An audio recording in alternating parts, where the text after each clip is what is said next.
Bismillahirrahmanirrahim. Assalamualaikum warahmatullahi wabarakatuh. Yang saya hormati Ibu Fitri Zikroyah, MSy selaku dosen pengampu mata kuliah Ekonomi Makro Islam. Sebelumnya izin memperkenalkan diri, nama saya Najla Tanjiah dengan NIM 122923014 dari kelas MKS 3D.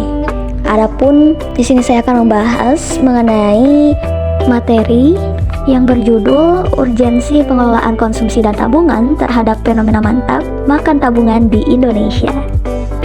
Berdasarkan survei konsumen Bank Indonesia terbaru menunjukkan fenomena yang dikenal dengan istilah makan tabungan ini masih terjadi hingga bulan November 2023. Lalu apa sih yang dimaksud dengan fenomena mantap?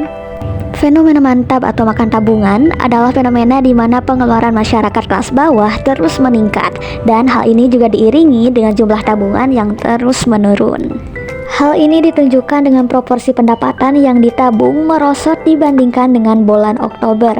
Penurunan yang terjadi dari angka 15,7% menjadi 15,4% di bulan November. Kemudian, tercatat pada bulan Oktober bahwa jumlah gaji yang dipakai untuk membayar cicilan sebesar 8,8% dan meningkat pada bulan November menjadi 9,3%. Tentunya masalah tersebut harus segera ditangani agar pertumbuhan ekonomi dapat stabil kembali. Sebelum lanjut ke pembahasan mengenai solusi, saya akan membahas terlebih dahulu pengertian dari teori tabungan dan teori konsumsi. Baik, yang pertama teori konsumsi. Teori konsumsi yang menjadi dasar berbagai macam kajian dalam ilmu ekonomi. Dalam praktiknya, teori konsumsi menjelaskan bagaimana perilaku konsumsi individu dalam perekonomian dan juga memberikan gambaran dasar bagaimana perilaku konsumsi.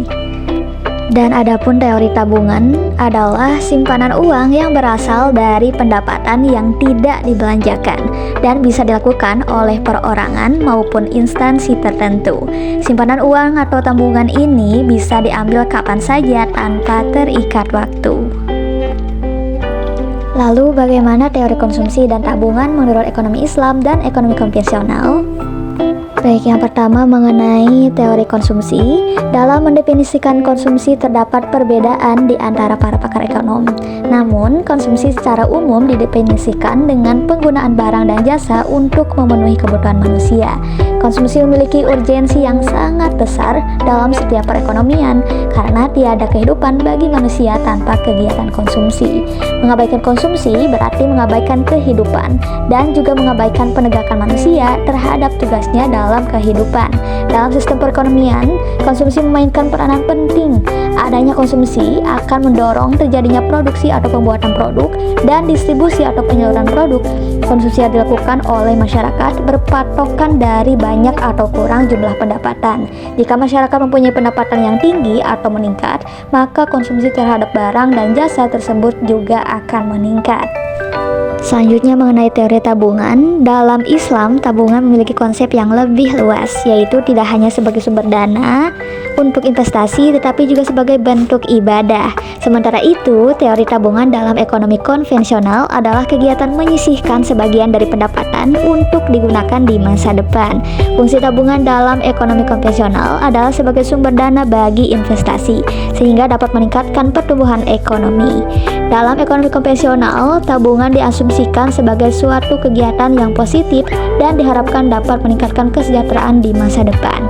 Fungsi belanja konsumsi menunjukkan hubungan antara jumlah belanja konsumsi pribadi atas barang dan jasa saat ini oleh rumah tangga konsumen dan beberapa variabel ekonomi dalam perekonomian yang mempengaruhinya. Baik, selanjutnya kita masuk ke poin pembahasan mengenai solusi agar tidak makan tabungan.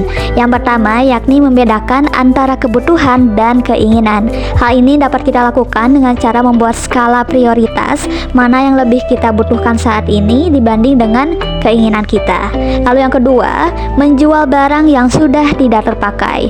Misalnya kita memiliki pakaian yang tidak terpakai dalam 1 tahun, nah itu dapat dipertimbangkan kembali untuk menjualnya. Hal ini tidak hanya menciptakan lebih banyak ruang di rumah, tetapi juga memberikan sumber penghasilan tambahan. Lalu yang ketiga, menikmati hal-hal yang sederhana.